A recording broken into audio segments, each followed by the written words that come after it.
From Hollywood, it's time now for...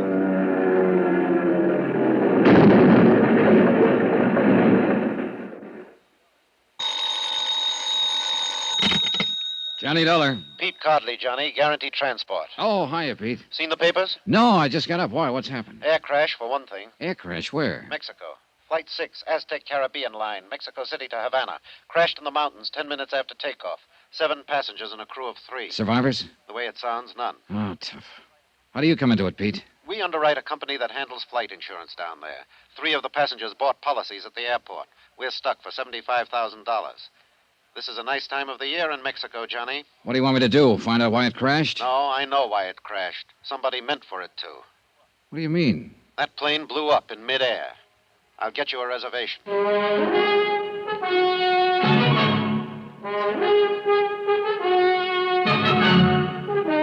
Tonight and every weekday night, Bob Bailey in the transcribed adventures of the man with the action-packed expense account, America's fabulous freelance insurance investigator. Yours truly, Johnny Dollar.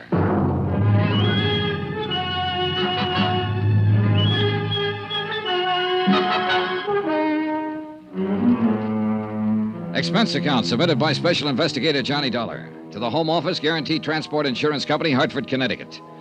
The following is an accounting of expenditures during my investigation of the Flight 6 matter. Item 1, $173.20, airline fare and incidentals, Hartford, Connecticut to Mexico City.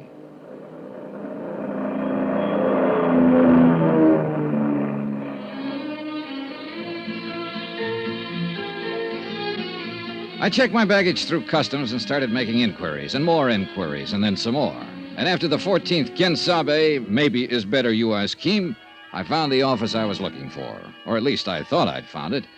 The flowery Spanish title on the door translated roughly into Inspector General of the Department of Civil Air Transport. But when I opened the door, I wasn't so sure. Come in, Jack. Make yourself to home. Oh, I'm sorry. I was looking for You found him. That's me. Don't let the big words on the door fool you. I'm all there is. There ain't no more. So come in. Shut the door. All right, thanks. Is your name Dollar? That's right, Johnny Dollar. Macklin here. Macklin. One-time mongrel from the south side of Chicago. I got a wire from your office. Said you'd be in on Pan Am Flight 12. Pull up a chair and squat, will you? All right. Or what were you expecting? Spanish grandee with a white silk shirt and black silk tie and a second cousin on the cabinet? Well, maybe. At least I wasn't figuring on a South Side Mick with a 17th century desk and a cotton sweatshirt. Well, now, here's what little dope we've got on the crash. Most of it you probably know already. I left on 20-minute notice. All I've seen is one newspaper item. I can use a lot more. Well, you won't get much more out of that report. We got a crew over at the wreckage around 2 hours ago. Survivors? No, he didn't have a chance. That crate is scattered over 10 acres of mountainside. Didn't catch fire, though, so we might turn up something or other. Oh, I got a good man in charge up there, Juno Romero. You'll meet him later. I'm sending another jeep up there in a few minutes, and you can go along if you want. Thanks, I will. My company figures sabotage. Any chance they're wrong? Could it have been accidental? Equipment failure, personnel failure, something like that? Well, if I thought so, I'd be up there at the wreck myself. That'd be my kind of job. But this one's different. You know, it's detective work, your kind of job. And Gino Romero's. Now, he talks as soft as a girl out of finishing school. Looks a little like one, in fact. But underneath it, he's as sharp as a tack and tougher than an old boot full of nails. What actually happened when the plane went down? All I've heard is that it blew up in midair. That's right. Well, a few Indians were the only ones who saw it. They were burning charcoal up on a slope at about 9,000 feet. They were watching the plane circle, gaining altitude. Then one big flash, the tail blew off. Pilot didn't have a chance. He rode it straight into the side of the mountain. The tail? That sounds like the baggage compartment. That's the way I figure it. An explosive of some kind, a time bomb smuggled on board before the takeoff. I'm covering that angle from this end. I'm rounding up every one of the baggage gang, the maintenance crew, anybody who had a chance to get near that plane before it left the field out there. And what have you found out? Well, so far, nothing. We're trying to check back, too, on the individual passengers, the plane crew, trying to find out who might benefit by having any one of them dead. Well, I guess that'll be your angle, too. Yeah, at least as far as insurance is concerned. Well, there were 3 flight policies issued, and the names are in the reports here. Yeah, I know. I've got them. The Home Office gave them to me, along with the names of the beneficiaries. I haven't talked to any of them yet. I figured that you know how to go about it better than I would. There's another possible insurance angle, and that's the cargo. Do you know if there was anything valuable on board? Worth destroying for the insurance, you mean? No, it was done by somebody who deliberately set out to kill one of the 10 people on board that plane. And who didn't mind killing 9 others to get that one. It was premeditated, cold-blooded. Now, you get him, Johnny. Get him for me, and then just leave me alone with him for about... Come in. One of you is Senor McLean, Inspector General del Departamento... Yes, that's me. What can I do for you, Jack? They will not give to me any information, Senor McLean. Not the police, nor the airline office, nor any... Who are you, and what information do you want? I am Ramon de Lagos, Senor, and I am here... De Lagos? Wait a minute. That's the name of one of the... Yes. Look, are you related to Maria de Lagos? My wife. She was on the plane. Now tell me, please, what news do you have? Have you reached the scene of the crash? Yes, we have. 2 hours ago. And what did you... Is there any chance... I'm sorry, there were no survivors. No. Oh, no. I'm sorry, Senor de Lagos. It is too terrible. I didn't know you were here in the city, or I'd have let you know right away. I sent word to your office in Havana. I have been here for 6 weeks. Maria came for a visit only a few days ago. Now... I know, it's a rough deal. I am sorry. Oh, this is Johnny Dollar from the States. Senor. How do you do, sir?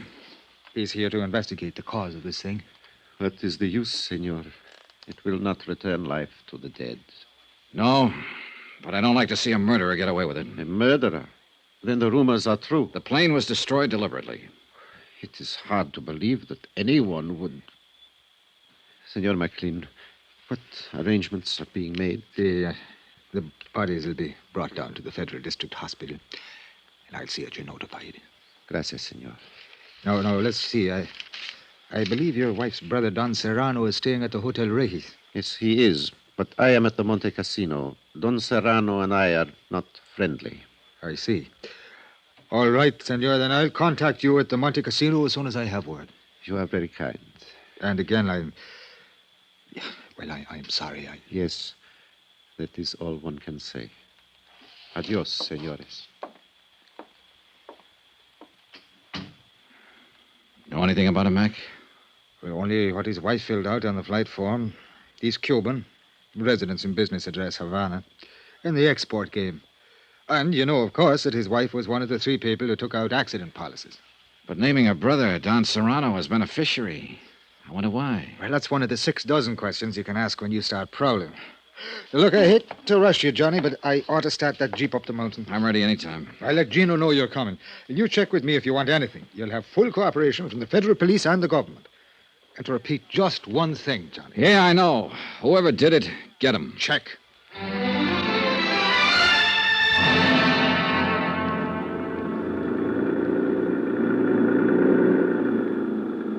The jeep driver was a young Mexican boy who'd been brought up in the best and wildest chauffeuring traditions of the capital. He knew only one way to drive, with both accelerator and horn wide open. Since most of the other drivers were playing the same game, it was a sheer miracle that we ever got through the narrow streets of the city and finally reached the open valley. Maybe the colored postcard pasted on the dashboard, a picture of the Virgin of Guadalupe, had something to do with it. We finally left the last cart road and bumped along a narrow woodcutter's trail, cleared and widened enough now so that we could drive into the crash area and miss the 1.5-mile walk the first rescue party had been forced to take. For some reason, only a small part of the wreckage had caught fire and burned, and the rest was strewn piecemeal along a great raw gash through the trees and brush. Men in uniforms of the Mexican Army searched through the tragic debris, lifting, sorting, and collecting. And nearby, a silent group of Indians were watching, with the age-old sadness in their eyes. You are Senor Dollar, no? Yes. Gino Romero, senor. Oh, glad to know you, Gino. It's a terrible thing, no? Yeah. Any ideas yet? Not of importance, but it's certain nowadays. It was caused by one explosion which has occurred in the baggage compartimento. Véngase. Come on. We have found many pieces which can be identified. Can be known which part of the plane they are in before the crash. I see. Toward the front, these pieces are more large, but in the back, near the tail, they are very little. Here, you look. These are pieces of the baggage, muy pequeño, very tiny. Oh, yeah. The crash itself wouldn't have done this. It had to be an explosion. Seguro. And look, it's burnt a little, each one of these pieces, but these more big ones from the seats of the plane, they are not burnt. Here, you smell these ones. Yeah, I see what you mean. Either dynamite or nitroglycerin. Was dynamite. We have found little tiny pieces of red paper from the wrappings on the sticks. Was dynamite. Any idea how much? How big a charge? One of the soldados, Pascual, who have used much explosive, is think maybe 30 or 40 pounds. Light enough to be put on board in a piece of luggage. It's going to be tough, Gino. Plenty tough to. They're bringing out the bodies. The Indians set up a low, wailing dirge. And one of them tapped softly on a native drum. A wordless terror before the ancient mystery, death. One by one, the bodies passed us, borne by the silent soldiers. Madre de Dios, may they find peace.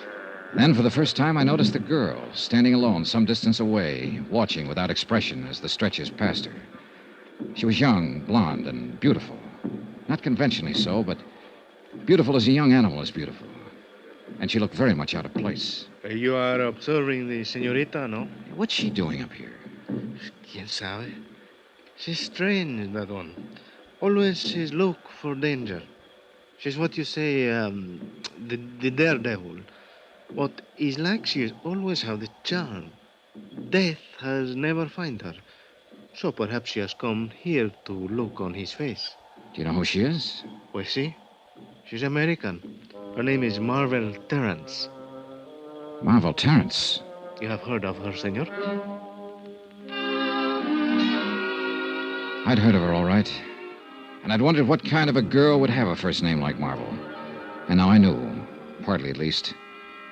And I planned to find out a whole lot more. 3 of the people who died on that plane had taken out flight policies. Maria de Lagos was one of them. The other 2 were men, both of whom had named as beneficiary Marvel Terrence. Johnny Dollar here. Go ahead. Macklin, Johnny. Is Gino around? Yeah, he's over across the slope at the moment. They're getting the bodies out of what's left of the plane. Well, how does it look? Anything new? Nothing we hadn't already guessed. There was an explosion, all right. Dynamite in the baggage compartment. Probably put on board in a piece of luggage. Well, that figures. I've run into something down here in the city along those same lines. What do you mean?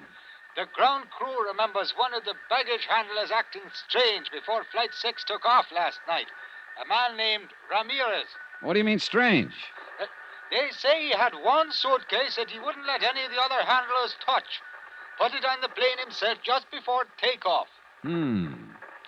Hey, you know anything about tigers, Mac? Tigers? I'm about to tangle with one.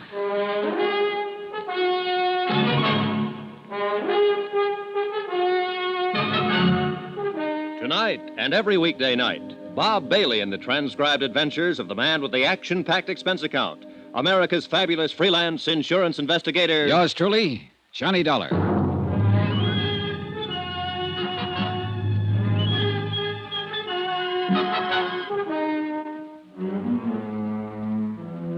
From Special Investigator Johnny Dollar, location Mexico City, to the Home Office Guaranty Transport Insurance Company, Hartford, Connecticut. Assignment, the Flight 6 matter. Expense account continued. I was taking Gino Romero's word for it that the girl was a tiger. His word and my own instincts.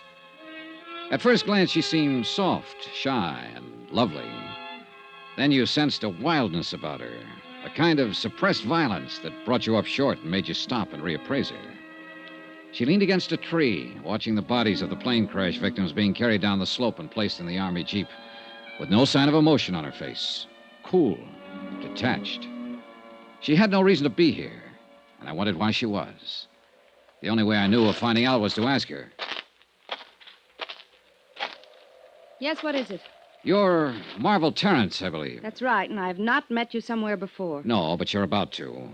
My name is Johnny Dollar. I'm an investigator for an insurance company up in the States. I'm sure it must be very interesting work. Sometimes, on some jobs. Other times, it's only dirty and disgusting. Like this time, for instance. Well, we all have our problems. Maybe I can help you with yours, Miss Terrence. Run along, will you? I'm not in the mood. Oh, you amaze me.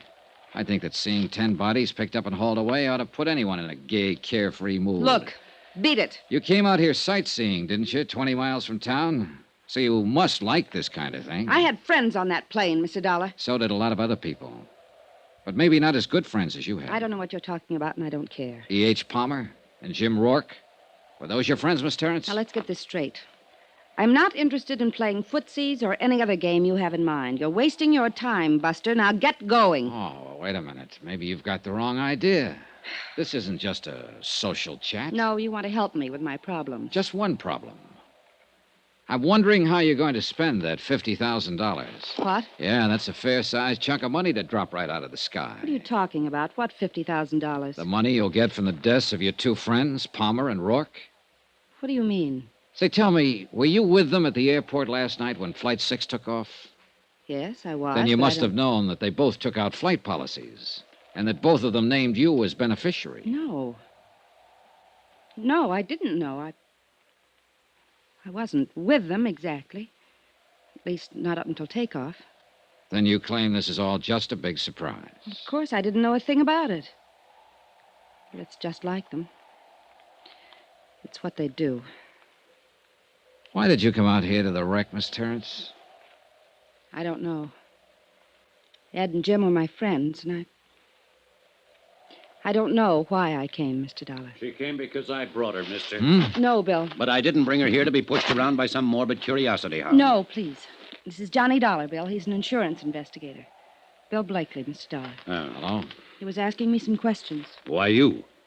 Because Ed and Jim both took out insurance policies in my name. What? Flight accident policies, $50,000 worth. Well, I'll Mr. be... Blakely, you said Miss Terrence is here because you brought her. I wonder if you'd tell me why you're here. I don't know that it's any of your business. Sometimes I make things my business. Then sometime you may get your teeth knocked out. They're in pretty solid, Blakely. Yeah? Well, maybe... Bill, stop it.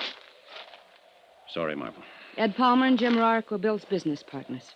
What business, Mr. Blakely? Engineering. We're building some roads around Mexico City. How many partners? Just the three of you? Yes, just... That's right, Dollar. The business belongs to me now. What about it? Nothing about it. Congratulations. One more crack Bill, like I that... said stop it. Let's go, Marvel. I've got to get back to town. Wait for me at the truck. I'll be there in a few minutes. All right. Suit yourself. Dollar, just one thing. Don't push me. Blakely, 10 people died over there on that hillside last night. They were murdered. I intend to find out who did it. And if it takes pushing to find out, then I'll push.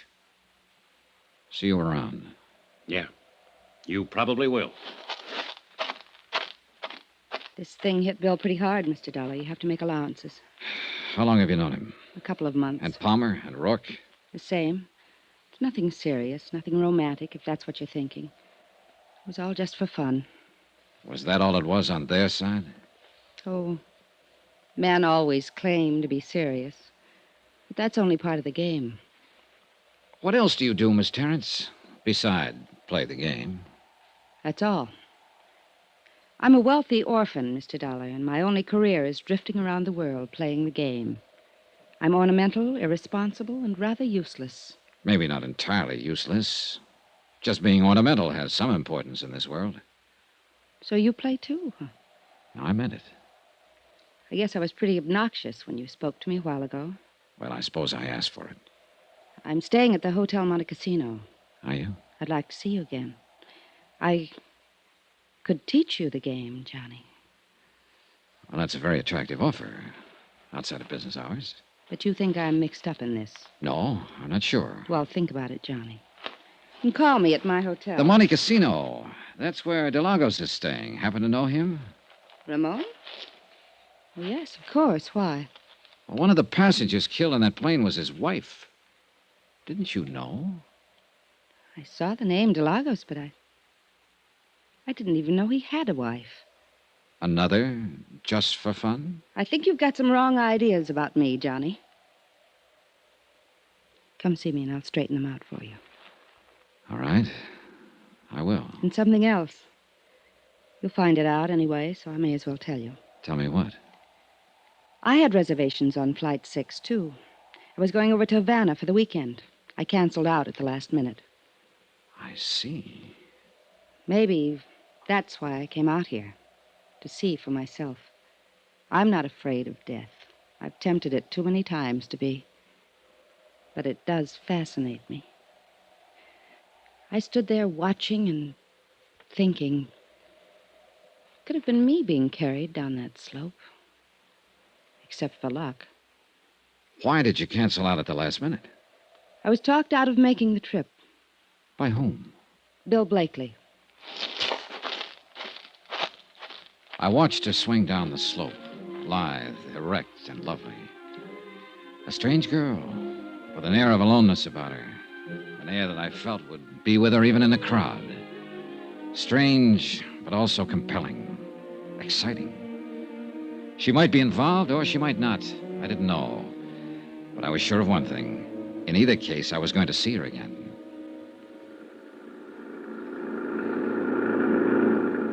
An hour later, Gino Romero and I were heading back toward the city in the government jeep, leaving behind us the wrecked plane, the crushed trees, and the lonely slope on the mountain. You have found the young lady of interest, senor? Yeah, I found her of interest. Always she's doing the crazy things. Daredevil, flirting with the eyes, looking for danger. Playing the game, she calls it. Si, senor. Playing the game. Qué lástima. It is too sad that 10 persons are not be playing the game now anymore. Oh, it's all right, Gino. I'm not that much under her spell. ¿Qué dice? If she's guilty in any way, I'll pin it on her just as quick as the next one. Oh, but I did It's not all right, mean that... forget it. No, I do not think she's guilty. It is not the thing she would do, and she does not need the money. She's very rich. Do you know that? Everybody says so. Well, that's what I mean. It's worth checking into. Es posible, but I still do not think she would do such a thing. It is too terrible. And she's too beautiful.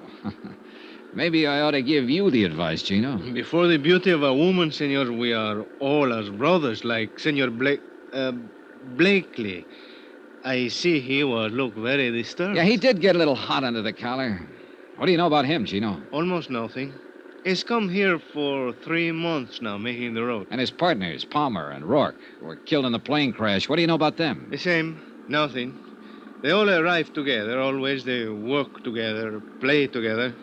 Then along came Marvel Terrence. True. They were all rivals for the senorita.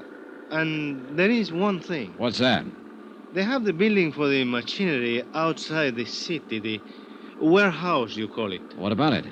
In this warehouse, they keep much dynamite.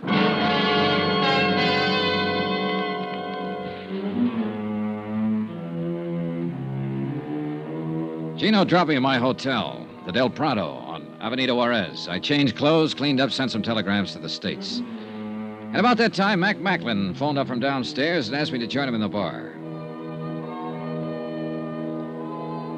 Expense account item 3, $16.40. Drinks and dinner with the chief inspector of the Federal Department of Civil Air Transport. And then some more drinks.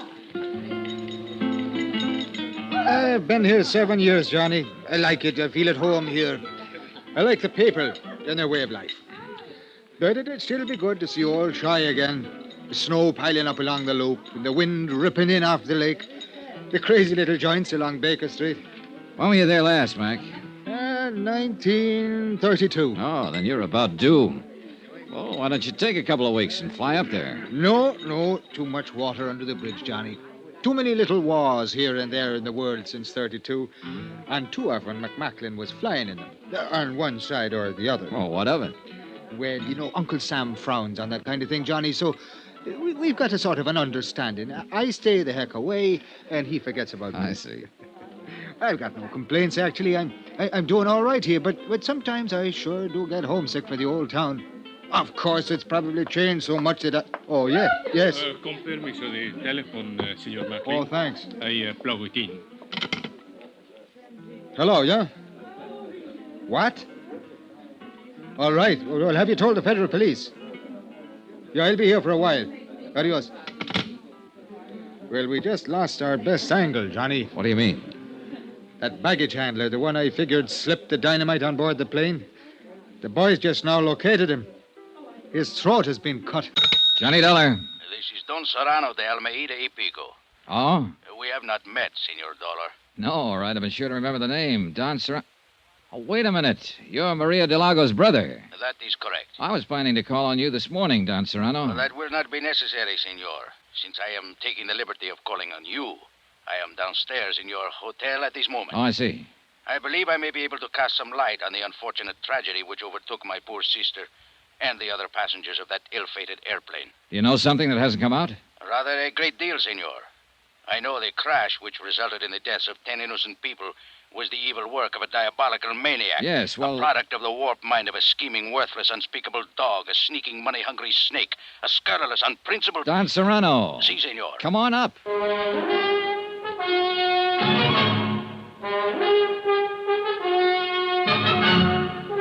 Tonight and every weekday night, Bob Bailey in the transcribed adventures of the man with the action-packed expense account, America's fabulous freelance insurance investigator. Yours truly, Johnny Dollar.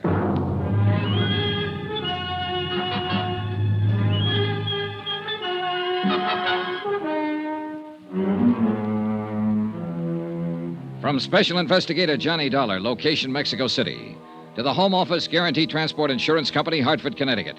Assignment, the Flight 6 matter. Expense account continued. Item 5, $3.90, room service. Breakfast for myself and a pot of coffee for my visitor, Don Serrano de Almeida y Pico, I think. He was a thin, straight man with a small goatee and the face of a hawk. Stiff, formal, unbending. A classy grande type from an old school long out of business. And a man of much suppressed violence and hate. Once upon a time, senor, there existed a gentleman's code for the settlement of such matters as this. The duello, as it was called. But we are living now in lesser and more decadent times. A man is no longer permitted to kill his enemies. He must suffer interference by the police, the Civil Air Transport Department, the government. And even special investigators from the States, huh?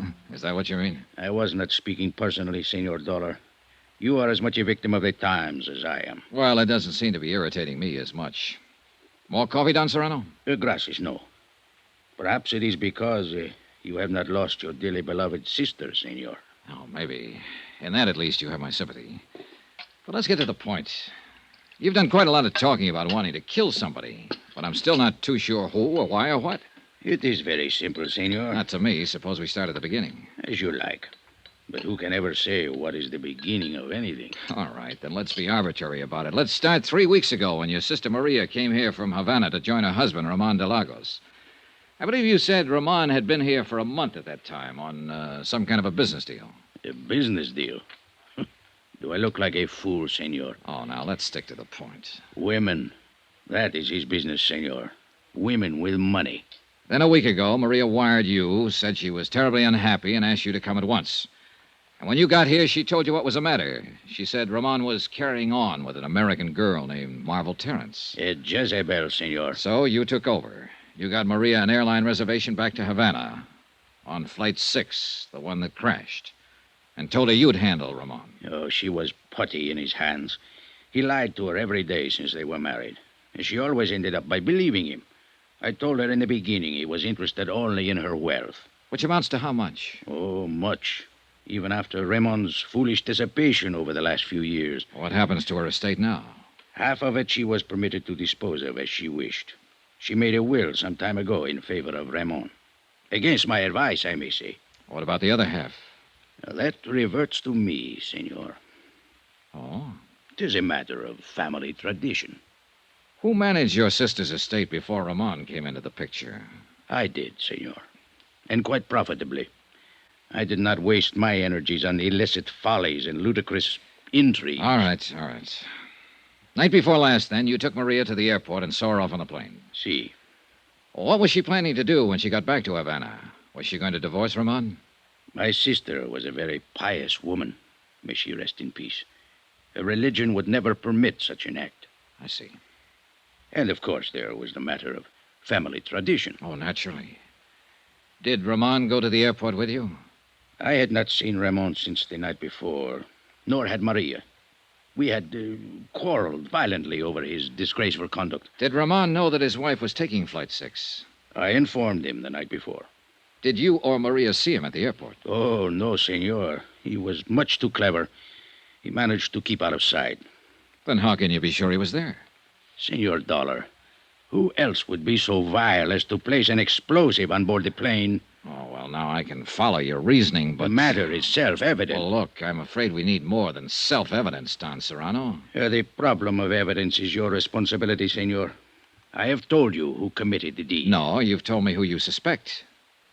Do you doubt my word? Not as far as it goes. Sure you won't have some more coffee? No, gracias. Do you happen to know this girl, Marvel Terrence? By sight, I mean. She has been pointed out to me. Mm-hmm.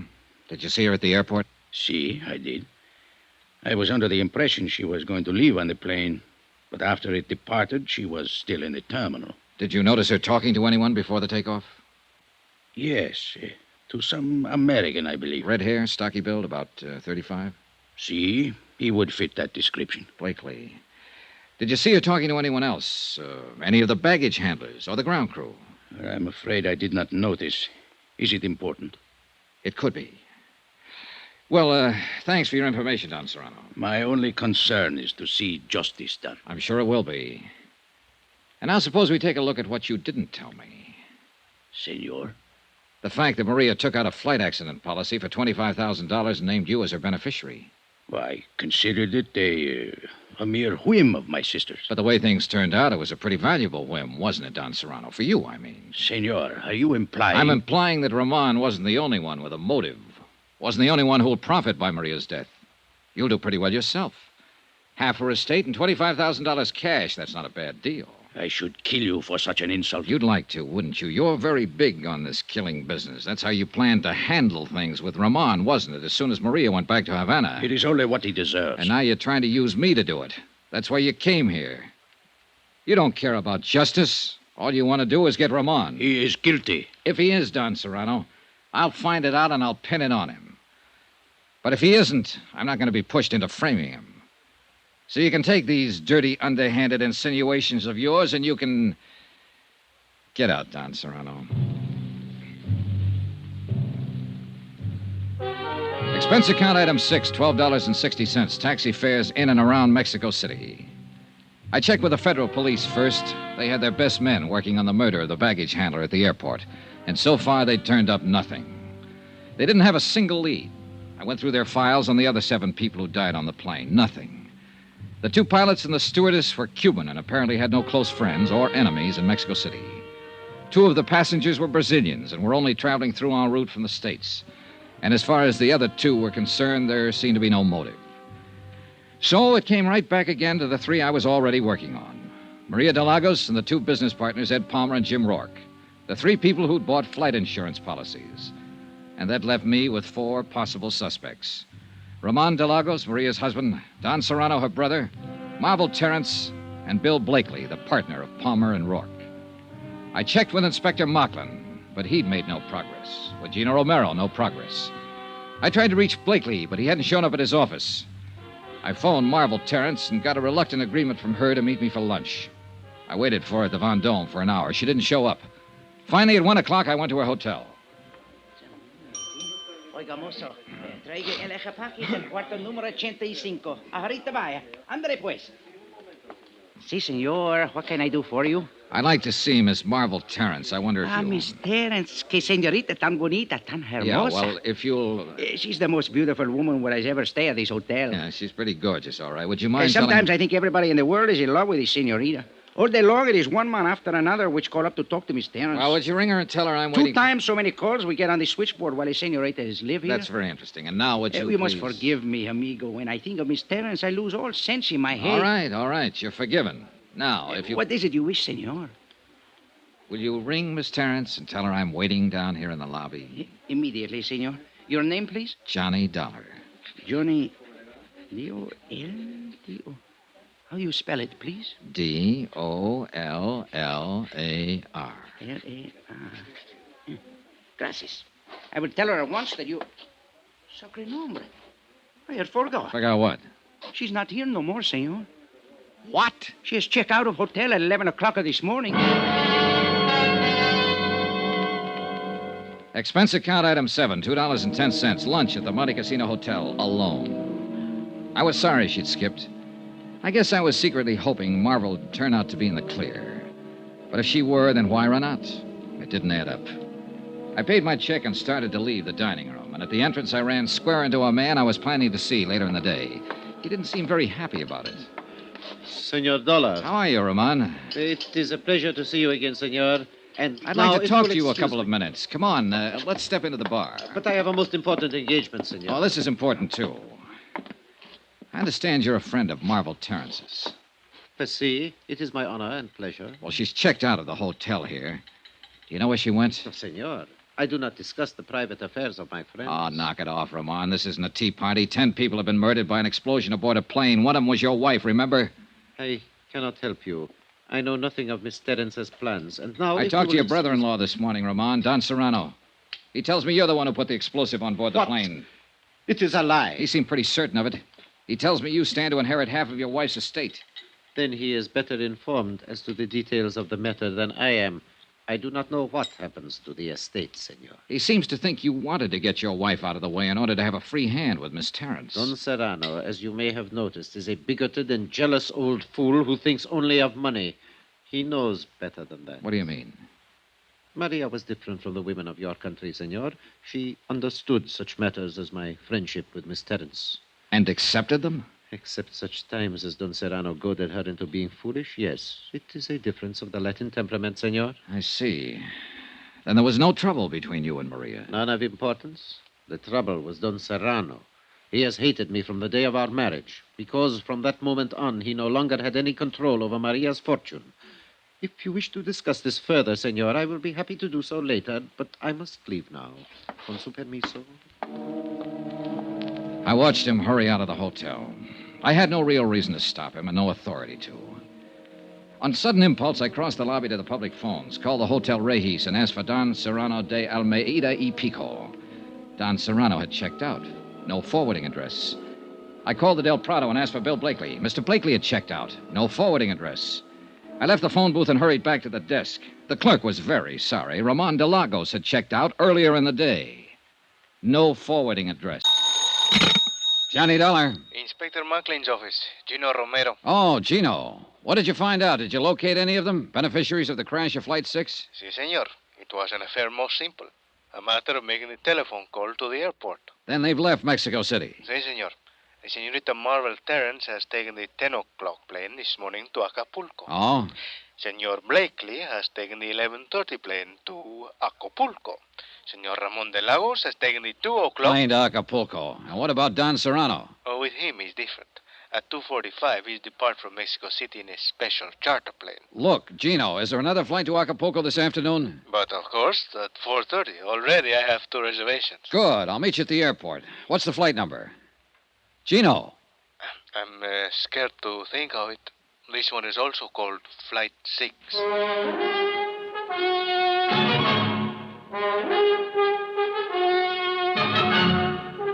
Tonight and every weekday night, Bob Bailey in the transcribed adventures of the man with the action-packed expense account, America's fabulous freelance insurance investigator. Yours truly, Johnny Dollar.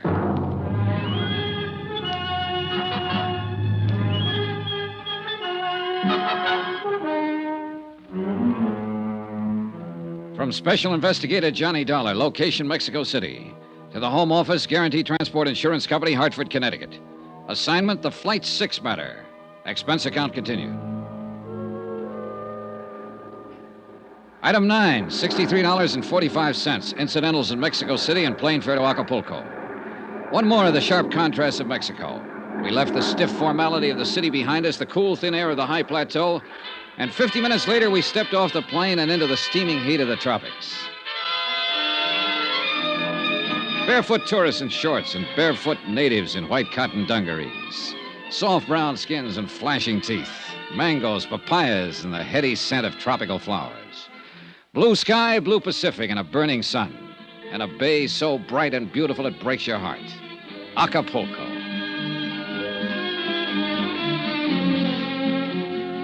Gino Romero of the Department of Civil Air Transport knew his way around. So I waited for him while he checked his contacts, airport police, custom agents, limousine drivers. And in a few minutes, he'd made his rounds and rejoined me in front of the terminal. It is an affair most simple, senor. A merely matter of ask the question and listen to the answer. What did you find out, Gino? Senorita Miss Stearns is stay at the Hotel Los Flamingos. So? Senor Blakely is also stay there. Ramon de Lagos is go to the Hotel Caleta. And Don Serrano is stay at the Club de Pesca. So you see? Yeah, I see. All right, Gino, let's get going. And where we are going is to the... We'll put up at the Los Flamingos. That is what I expect. Oh, she's very beautiful, senor. True, but there are even better reasons for staying there. ¿Qué dice? Well, in some way, and I'm not yet sure how, I think this whole thing centers right around Marble Terrace. You think it's possible she's guilty of the crash of the Flight 6 to collect the insurance? Maybe. Or she might have been used. Or maybe... Oh, I don't know, Gino. But it's about time we found out.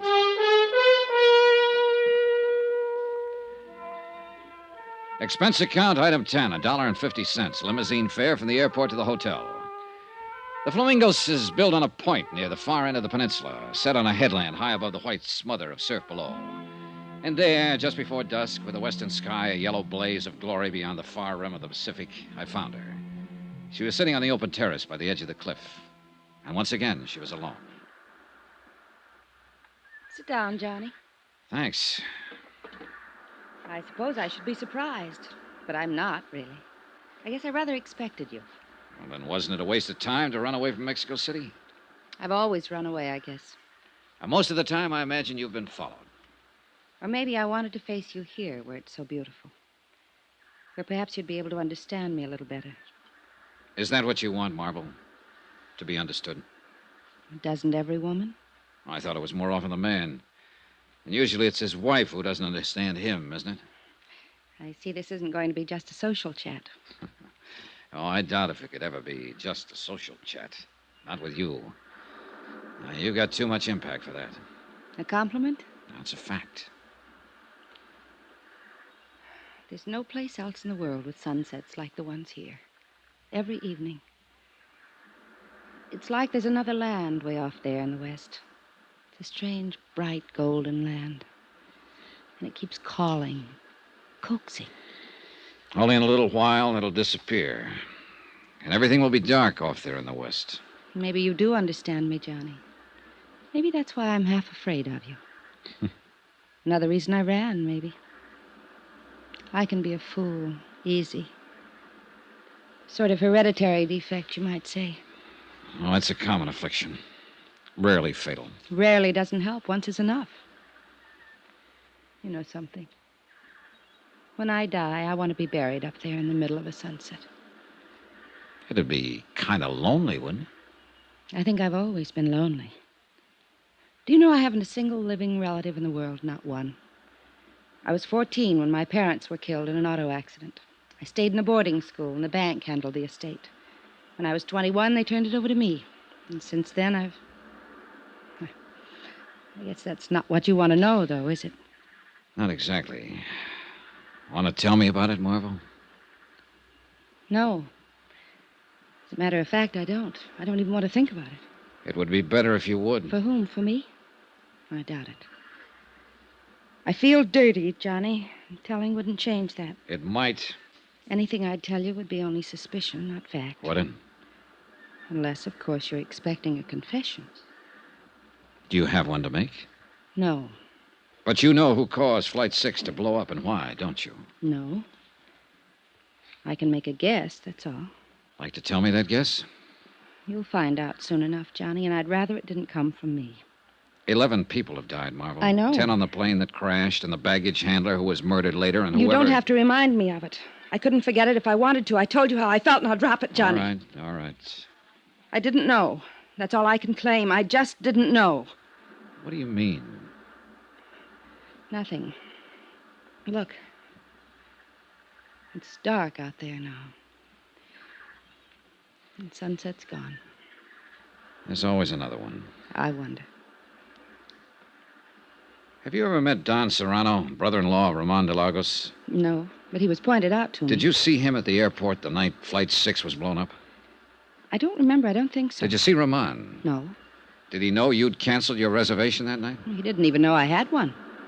Have Ramon and Bill Blakely ever met? Yes, they met. And detested each other on sight. Well, that's understandable in view of the circumstances. Oh, I guess, but Why are people like they are?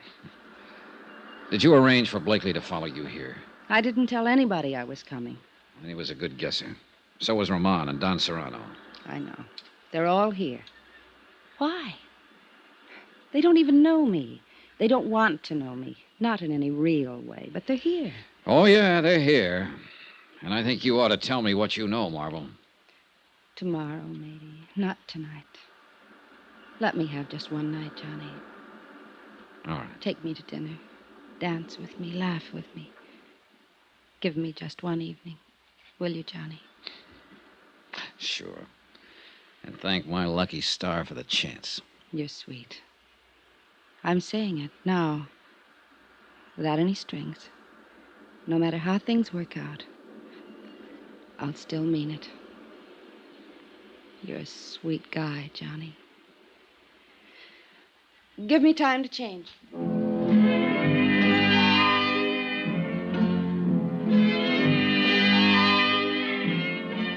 I went to my room and made 2 phone calls while I waited for her. The operator at the Club de Pesca informed me that Don Serrano was not in. The clerk at the Hotel Caleta said the same thing about Ramon de Lagos. I didn't leave my name with either of them. Bill Blakely was staying in room 23, a few doors on down the terrace, so I decided to go have a talk with him before I went out to dinner with Marvel Terrence.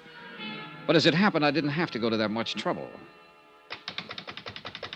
Yeah, who is it? Blakely, I'd like to talk to you. Come on in.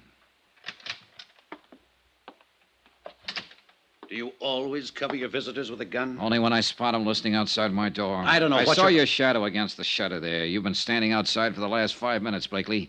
You listened to me make a couple of phone calls. Did you learn anything you wanted to know? Dollar, suppose you were suspected of sabotaging an airliner and killing 10 people. Wouldn't you want to know what kind of a case was being built up against you? What makes you think you're under suspicion, Blakely? I know I am. Ed Palmer and Jim Rourke were my partners. When they died on that plane, I became sole owner of the firm. There's the motive. I've got a warehouse full of dynamite in Mexico City. There's the method. I can go even farther than that. What do you mean? You mentioned one motive. Why didn't you mention the other one? What other one? Marvel Terrence. That crash not only eliminated a pair of business partners, it wiped out a couple of rivals. Just one thing wrong with that, Dollar. Marvel had a reservation on that plane herself. She only decided at the last minute not to go. I wouldn't have been gaining much if I'd killed her along with my rivals, as you call them. Uh-huh.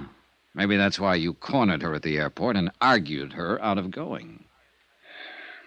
Yes, I did talk her out of the trip. But not because I'd planted an explosive on board. How do you feel about her, Blakely? I'd give my left arm. It wouldn't do any good. I'm just not the guy. I never have been and never will be. Maybe you are. She says she's having dinner with you tonight. That's right. She is. How do you feel about her, Dollar? I don't know. Expense account item 11, $26.40. Taxis, dinner, drinks, and dancing for 2. The Copacabana with its blue lights and the surf right at your feet and a million stars low enough to touch. The warm water of the bay lapping softly at the pilings. The Las Americas, the Casablanca, music, champagne, and the tropic night. And then finally, much later. Good night, Johnny, and thank you. Tonight, for the first time I can remember, I wasn't alone. And then, only an hour afterward, I was wakened out of a sound sleep.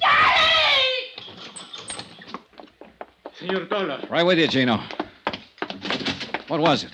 It's a senorita, I think. She's on number 8. Come on. But she wasn't in number 8. Her door was standing open and the room was empty. We searched the terrace out toward the edge of the cliff where I talked with her at sunset. We saw the broken section of railing and found one of her slippers and a pack of her cigarettes lying nearby. In pitch darkness, we slid and scrambled down the steep path to the beach. And there by the edge of the surf, we found her. The warm foam reached out for her, as though to carry her away, to that last sunset she'd loved so much. She looked very beautiful, but very much alone. As alone and as lonely as death. Johnny Dollar. Here is your call to Mexico City, senor. Oh, thanks. Hello? Macklin, to Department of Civil Air Transport. Hi, Mac. Dollar, what have you learned in Acapulco? Not very much, I'm afraid. But you said you were following the girl down there. Marvel Terrence. Yeah, and a few others who might have had a hand in the explosion aboard Flight 6. Beneficiaries of the insured on that flight. What others? Ramon de Lagos, whose wife died in the crash. Don Serrano, her brother. Bill Blakely, whose business partners were aboard. Well, have you and Gino learned anything from them? From the girl? Not yet. But you said she might know who caused that explosion aboard the plane. Right, and she promised to talk. Well? Your little helper, Gino, and I just pulled her body out of the surf down below the hotel here. Johnny. Murder? Yeah.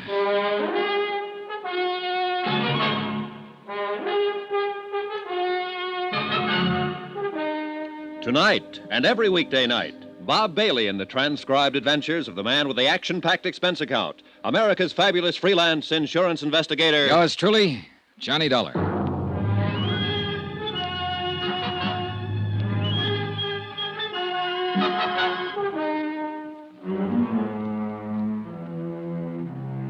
From Special Investigator Johnny Dollar, location Acapulco, Mexico. To the Home Office Guaranteed Transport Insurance Company, Hartford, Connecticut. Assignment, the Flight 6 matter. Expense account, final page. Item 12, $1.80 for the phone call to Mac Macklin in Mexico City. I had to get Mac out of bed to tell him what had happened. That Marvel Terrence had been murdered. That somebody had silenced the girl around whom the whole case had seemed to center, since Flight 6 had exploded in midair 3 nights before and carried the passengers and crew to their deaths. Mac was shocked and offered any additional help I might need. But he had no new information at his end, and it was obvious now that any answers would have to be found right here in Acapulco. As I hung up the phone, Gino Romero came rushing in from the hotel terrace. Senor Dollar. What is it, Gino? A prowler is out on the hotel grounds. The police car has got to block off the road at the bottom of the slope. Good, come on. The stairs are over this way, senor. Right with you. A little light wouldn't hurt anything down here. It's no time. This way, into the brush, is a footpath. All right, lead the way. Over there is only 100 feet to the cliff. The other side is the road for the hotel. Here is the only place anybody can go. It's down this slope. Yeah, but there are plenty of places to hide. Si, senor, but it's a matter... Oh, wait. Huh? Listen. We could hear someone moving through the jungle growth a few yards away, moving swiftly but cautiously. Then a sudden silence. Whoever it was had also stopped and was listening for Gino and me. We waited for the fugitive to move again, straining our ears, trying to tag the location. Seconds passed. Then a slight rustle ahead of us. Gino nudged me, and we slipped quietly toward the sound.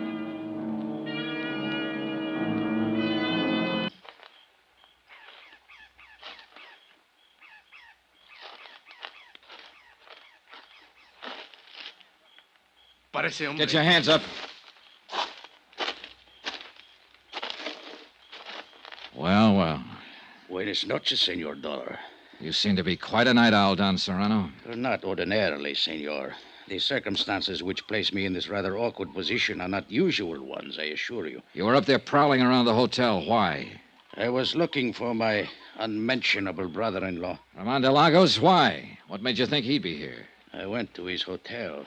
He was not in his room. I knew he had not been able to see Miss Terrence since she had spent the evening with you. So I assumed he might be waiting for her here, at her hotel. And my assumption has, of course, been proven correct. Did you see him? No, but I heard the police discussing the murder of Miss Terrence. It was obviously Ramon's handiwork. Still after him, huh? My feeling about Ramon is not a secret, Senor. Nor his about you. So why did you go to his hotel? To kill him. Why else? Time was running out, so we took Don Serrano back to the hotel to the police. One very important person hadn't put in an appearance. Gino went down to Bill Blakely's room, knocked on the door, then opened it with a passkey and went in. Blakely wasn't there. We searched the room. The bed has been sleeping, senor. Yeah, I notice. But for how long, that's the question. It's possible he was wake up when the senorita screams before she is killed. He might have been. He must have dressed. His pajamas are there on the floor. I wonder.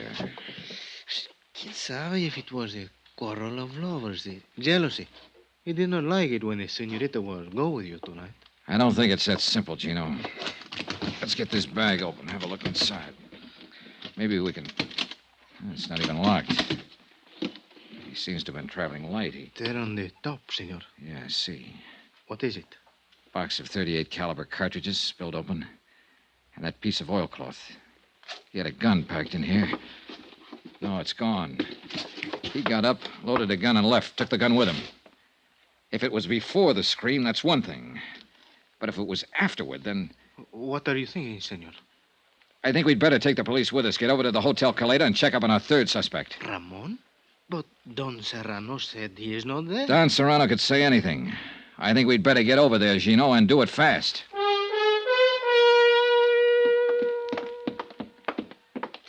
The clerk said room 34. That's the second door down. See. Let's go.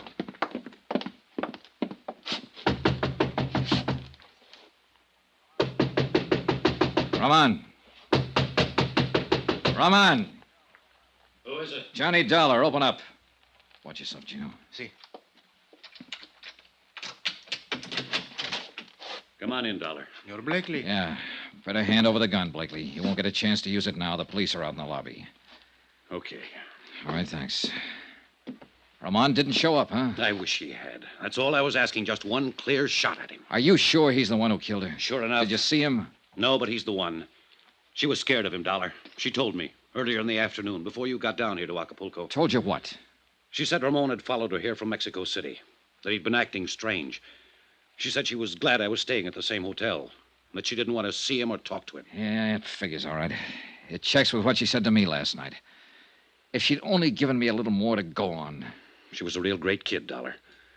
The greatest as far as I was concerned. Yeah. As soon as I realized what had happened, I loaded my gun and came here to wait for him. I figured he'd try to get back to his room. But he didn't show. It's too bad. She was a real great kid. And I'd have died for her if she asked me to. I loved her. She was the... Mira, ahí está. There he is. Come on, Gino. Si, senor. Ramon had been spotted. He started to enter the hotel, saw the police, turned and ran. He was armed with a pistol. He'd fired a shot at one of the police officers and then jumped over the balustrade and disappeared into the dark curve of Caleta Beach. The police cars quickly threw a cordon along the bayfront street and blocked off both ends of the stretch of shoreline. For the moment, Ramon was trapped somewhere on that beach. He'd tipped his hand now, and he was desperate and dangerous, and he had a gun. Gino and I went out on the beach after him. There's many places to hide here. Not for long.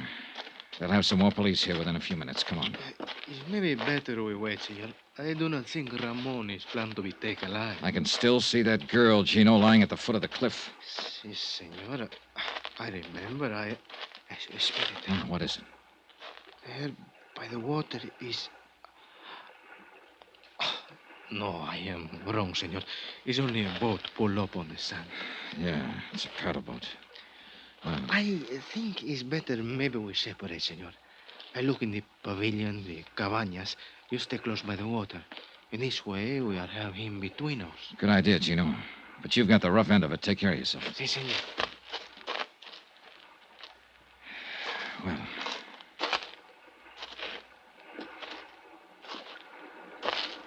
Not much cover along the shoreline here. Do not move, senor. Do not make a sound. Well, Roman. So you were hiding behind that boat. I have nothing to lose now, senor.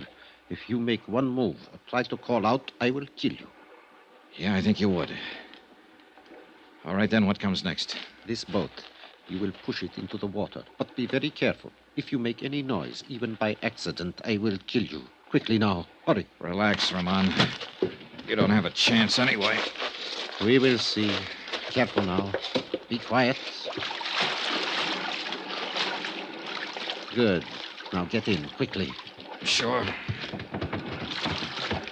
Take the paddle, head out across the bay, and be very quiet, or I will kill you. All right, Ramon. You're just wasting your time. They'll have a police launch out here within 10 minutes. I do not think so. They will not know. Quiet! Quiet! One more sound from that paddle and I will shoot. Marvel Terrence. Why did you kill her, Ramon? She made me crazy. So beautiful. And with so very much money. I thought she would be most easy once Maria, my wife, was dead. Then it was you who blew up the airliner in order to kill your wife and have a clear field to go after Marvel. Marvel did not know I was married, and Maria was going to tell her. So you sabotaged a plane and killed her, along with 10 other innocent people. And what happened tonight? Did Marvel turn you down? She said she was suspicious of me, and she was going to tell you about it in the morning. And she said she was falling in love with you. She made me crazy. I wish you had got back into that hotel, Ramon. I wish you'd got there before I did, while Bill Blakely was still waiting for you with a loaded gun in his hand. Be quiet and paddle faster. We must get farther up the coast in order... What is that? Police launch. What did you think? I told you didn't have a chance. No, they could not get here so soon. Well, I forgot to mention the fact that they'd already phoned for one. And then they do not know yet we are out here. Good. Keep paddling. Quickly. He half turned his head to look back toward the launch. I took a chance and swung the paddle. His shot went wild, and he didn't get a second try. I caught him back in the air, and he dropped like a log.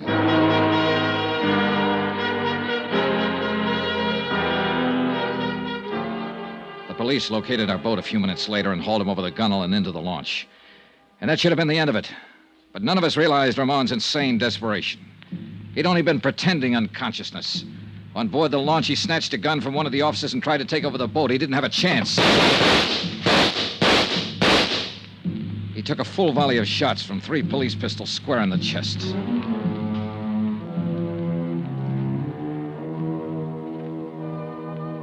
Expense account item 13, $312.20. Hotel and incidentals in Acapulco and Mexico City and plane fare back to the States. Expense account total, $608.10. End of expense account, end of report. Remarks? I'll never see another sunset now without thinking of her somewhere out beyond it. I hope she doesn't feel alone anymore. Yours truly, Johnny Dollar.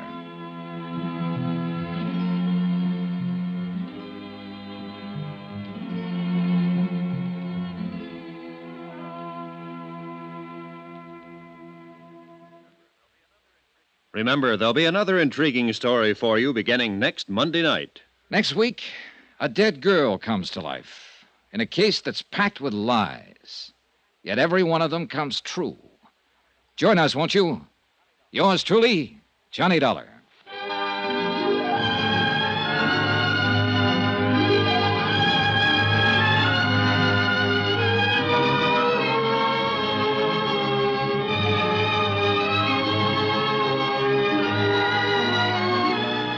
Yours truly, Johnny Dollar, starring Bob Bailey, is transcribed in Hollywood. Written by Les Crutchfield, it is produced and directed by Jack Johnstone. Heard in this week's cast were Virginia Gregg, Ben Wright, Edgar Barrier, Don Diamond, Russ Thorson, and Jack Moyles. Musical supervision by Amerigo Marino. Be sure to join us on Monday night, same time and station, for another exciting story of Yours truly, Johnny Dollar. This is Roy Rowan speaking.